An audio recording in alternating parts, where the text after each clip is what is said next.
I don't think you understand, dude.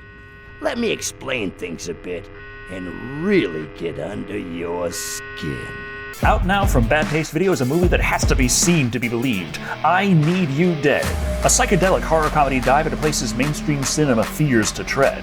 After having watched it myself front to back, completely understanding the plot through and through, I had to sit down with writer-director Rocko Zevenbergen to discuss it. So please enjoy the interview. Okay, Rocko, after seeing I Need You Dead and really watching the whole thing is having it affect me so great, there's one burning question that I have had since that I am so glad that I have you here to ask. What the hell did I just watch? That's a good question. I Need You Dead. The whole thing about listing it as a horror comedy is, I think that does it a big disservice. I mean, technically, I suppose, but there is a lot more going on here, and it's something that I am going to have a very hard time describing because I feel like everyone watching, really, in order to actually understand this movie, they have to see it. Okay, so I'm still high as fuck. I think the best genre I would describe this movie as is a mindfuck. I Need You Dead is definitely a bit of a mindfuck, and that definitely was intentional. And it was kind of the entire reason I wanted to make the movie, was to make a movie that people would go into being like, I know exactly what this is going to be. I know exactly how it's going to go. I've seen this movie a million times. I'm like, I like this kind of movie, so I'm excited to see it. Then you subvert their expectations, and it's just like not at all what they were expecting, and hopefully something that they've never experienced before. I think I like to think that real movie fans kind of get off on those kinds of experiences. I know I certainly do, so I wanted to make a movie like that. Oh yeah, it is one thing that if I was more inclined to just turn it off like, well, it suddenly changed, I'm not interested in what is going on right now, thinking I knew what it had changed to, I would have been completely wrong. And while it does shift and change, what it shifts and changes into is kind of what it was in the start. There's a lot of parallels. There are a lot of parallels. The high energy and crazy start of a new adventure, a dangerous high, and the birth of a monster that precipitates the protagonist's collapse, and how much of that was intentional versus just what fell into place as sort of a horrifying accident? Yeah, I mean, I think there's a larger image of art imitating life as like a theme. The things that happen in our day-to-day life are what we put on screen, but what we put on screen is just a fantastical, exaggerated, constantly peaking version of that. And while it is a very entertaining movie to watch, it really is one of those movies that I feel like a better person for having seen. Like, wow, I'm one of the people who has seen I Need You Dead. That is special. That's a very nice compliment. There is one kind of teensy-weensy problem with that, unfortunately, in the world we live in a world of catch-all genres and popcorn entertainment. How do you give an elevator pitch to something as unique as I Need You Dead? And that's the thing, is that we're kind of like talking like non-spoiler territory. Every time I talk about the movie, usually it's either like, okay, we're going to talk about everything or we're going to talk about nothing kind of thing. Because you can't really walk that line in between with this movie. I'm sorry. No, don't apologize to me, kid. You owe it to yourself to be more careful. The twists and turns of the story were like top secret when we were shooting. Only a very, very select few people on the cast and crew got the full script. Most people just got the scenes they were working on. We just didn't want anyone to know what the movie was really about in the large scale of things. So whenever I would do the elevator pitch, I would just say, a young punk by the name of Dude has a moment of total teenage angst and births a creature that is a manifestation of his deepest, darkest, emotions or whatever. And I would kind of just pitch it as like what the movie is at face value. And most people would like think that was a cool idea, and they would be like, that's cool, I want to check that out. Oh, it's got like an 80s vibe, and it's kind of just like at face value, like look, like, this is more of what you already like and what you want, so come and get it. And so it's kind of like easier to pitch and market and do the elevator speech for that movie than what it really is. You sent me the screener and the trailer, and I just kind of watched the trailer at first, and I was like, wow, this looks really cool. It's like this indie MTV kind of vibe to it, where everything was just kind of crazy and super low budget, but it had this heart to it, and it just went off the wall. And I'm watching it, and I'm like, getting that, and I'm like, cool. And then suddenly things just kind of open up, and I was not anticipating that. And I'm like, wait a minute, this is actually more than that. Mm-hmm. Do I want more than that?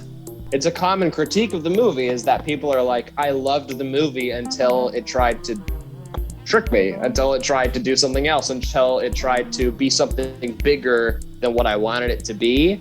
And a lot of people, they're like, they'll leave us like a 1-star review on whatever website and be like, I liked the first act. And then that's literally the review. And I'm just like, I knew that we were going to make a movie that was going to divide people, and there were going to be people who watch the beginning and they're like, this is okay. And then it's going to like become this bigger thing, and they're going to be like, oh, now it's genius. Like, this is brilliant, which is like how I feel about it. Obviously, that's why I made it.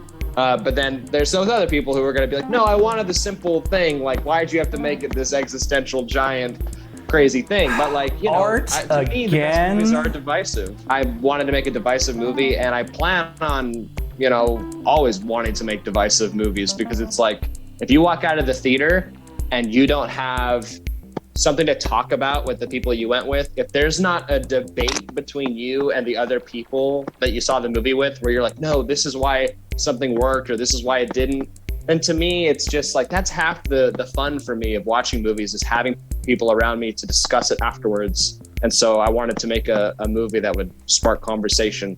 Yeah, I'm here like, I need to tell people about this movie, but I can't tell people about this movie. We could have a small spoiler section and just say, skip to this time code, you know, kind of a thing. Like, we could do that if you want.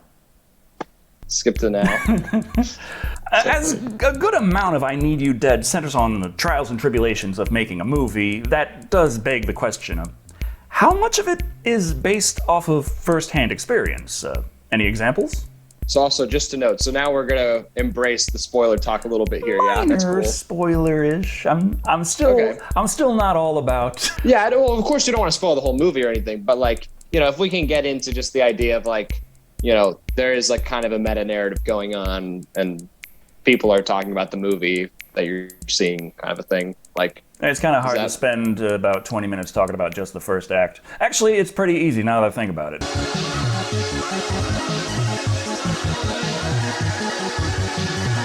But yeah, but we can, you know, it's like, if we want to talk spoilers and just say, okay, spoiler warning, like, watch the movie for this part, whatever, like, that's fine. You definitely should see the movie. If it sounds like it's up your alley yet, watch it. And by watch it, I mean watch it.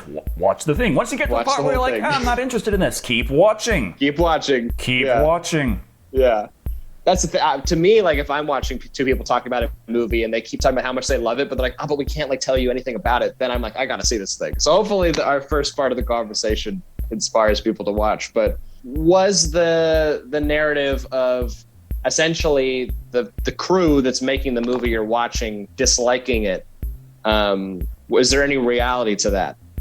And the answer is no, not at all. Like, everything that goes on within the meta narrative, like director's story, all that stuff was scripted, storyboarded.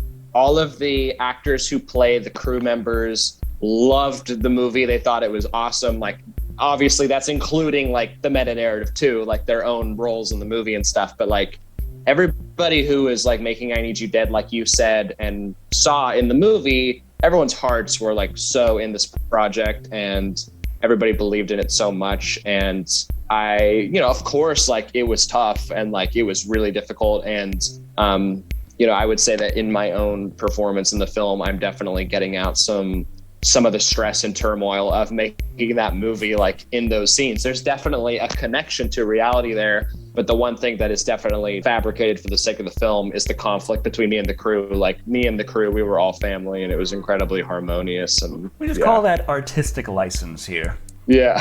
yeah. Speaking of artistry and artists, Lloyd Kaufman has a short cameo as Aaron A. Appleby, of course. He is a man behind Troma, disrupting media, as it were. What influence did he have on a project like this? Lloyd is my favorite director of all time, not because necessarily of my like love for his movies or anything like that. Like, I do love his movies, and I Need You Dead was particularly inspired by Terra Firma, which is Lloyd's kind of like movie about making movies and directors going crazy. His is a lot more tongue-in-cheek and just kind of fun, where mine is pretty dark and moody, as he always calls it. He says I Need You Dead is very moody. Yeah, so he had a big inspiration, especially on the first act. I mean, like, all of the gags are very Troma, and I will always love Troma. I actually just finished my time being Lloyd's assistant for 7 months, and last night we premiered Shakespeare's Shitstorm in New York City at the Museum of the Moving Image, and that was a blast. Troma's not necessarily like involved in any kind of business kind of way. Lloyd did the cameo for free, and he just came. That's pretty awesome. I was in New York, and we shot that stuff on a little DV camera, and yeah, we had a lot of fun. Lloyd was a good sport about getting blood all over him, even though the dude's in his 70s. Like, he'll still do whatever you want him to do for your movie because he's just cool like that, and it's great. Considering a movie like I Need You Dead really needs to be seen to be understood, how does that allow it to be spread via word of mouth, more or less, in your opinion? It's really hard. It's really hard to tell about like word of mouth with I Need You Dead. I feel like it's hard because it's like my life. Everywhere I go, it's a part of my conversations with people. I guess there's some word of mouth about it. I guess it's just kind of, we're so small in this big world that it's just kind of like, I hear people all the time will like call me or text me, or I'll see them at a party or something or at a bar, and they're like, hey, I saw I Need You Dead, like it was great. And I didn't like tell them to watch it or anything. Like, somehow they decided to watch it. And I know there are people out there who like do screenings of it, and they'll have all their friends over and they'll all like trip on mushrooms and watch it. Like, I have some people who heard about us through Instagram who like saw like our trailer when we were kind of like rolling that out, and he was like, yeah, man, like we've watched it 4 times now, and like me and my buddies, we just like trip balls and watch the movie. And so I guess I don't know, but I'm like totally not answering your question. Like, I guess, I don't know. I guess I would hope that because it's so, you have to watch it to get it, that the conversations are so like, for people who like it are like, I'm sorry, dude, like I really want to tell you what this is about, but you really just have to see it. Whereas oftentimes people who don't understand how to talk about movies will kind of like spoil too much, and it actually ruins the appetite for the potential viewer. And then they're like, well, I kind of get it now, so I'm not going to watch it. So I would hope that because it's so meta and the people who like it kind of realize they can't talk about it, it entices more people to watch it than maybe like I get that. I get that sometimes with like the general movie reviews I do on my channel. Yeah. They spoil the fuck out of everything. And I do occasionally get a comment like, oh great, now I don't have to watch the movie anymore. But you're doing like a Mystery Science almost, where it's like you're watching it with you, kind of in a way, in a more Spark Notes kind of way, right? There are also the comments I get just as often, if not slightly more so, with people saying, I didn't realize that this movie is actually something up my alley, I'm gonna go check it out now. Because I like to think that me presenting the movie, even spoiling it completely, really does not replace what it is like to sit and watch a movie. Right, yeah. Yeah, it's its own, it really is an interesting blend of like almost like a movie commentary, but then like a review and like a critique, and then also like a Mystery Science theater. Like, it's a real, what you and other YouTubers are kind of doing, like, I'm sure you're familiar with like Your Movie Sucks and I Hate Everything and people of that nature who it's like a really unique art form that's kind of blossomed in the last, decade or two that like I see as like a great contribution to the film conversation at large. Are you kidding me? What you weren't recording? I'm recording here. Uh-oh, but not the screen? No. Well, we could take it from square one. Finally, I really do appreciate all of this coming on for the interview, sending the screener, and especially you sending that promo talking creature toy. It was really a surprise. I do have to ask you, how did you get my address, and how do I turn this thing off? Yeah, I don't know. I think it's strange because I actually have a couple of those that showed up here as well, and I didn't put any order in as well. I think there's something going on where if you watch the film, it's kind of like some ring tape kind of thing. But hey, I mean, maybe they'll stop talking eventually. But they're kind of mean. I don't know if yours is rude, but mine is quite rude. Oh, yeah, I was hoping the batteries were going to go out, but he keeps telling me that I'm going to go out first, so... Oh, yeah, and I can't find a battery pack. I've looked everywhere. Every time I look, it just screams at me that I'm violating it. I don't know. It's very strange. But where can people check out I Need You Dead? I Need You Dead is currently available on streaming. You can watch it on Vudu, your Roku, Amazon Prime, Apple TV, YouTube. You can rent it. So it's super available to stream. So if you just go on Google and type it in, it will come up. And also, if you type it in on Google, you can buy it on Walmart's website, Barnes & Noble's website, Best Buy's website. So the DVD is also extremely accessible. So you have no excuse to not watch I Need You Dead. I am slightly concerned if you type it in on Google, it might also ask you if you're feeling okay and give you a phone number to call. Right. Well, it sounds like if you wrote I Need You Dead, then maybe the people at Google would be afraid. Right? May call the authorities. But yes, thank you all for watching. I've been Decker Shado. This has been Rocko Zevenbergen. And remember, always be careful with exactly how many dummy gummies you indulge in.